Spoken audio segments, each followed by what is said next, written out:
You ask Tiger to solve. This deals with linear equations with one unknown. The final result is x equals -10. Let's solve it step by step. Simplify the expression. Simplify the arithmetic. Group all x terms on the left side of the equation. Subtract 3x from both sides. Simplify the arithmetic. Group like terms. Simplify the arithmetic. Convert the x into a positive number. Multiply both sides by -1.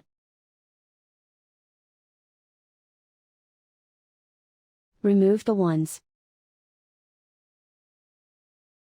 Simplify the arithmetic. And so the final result is x equals -10.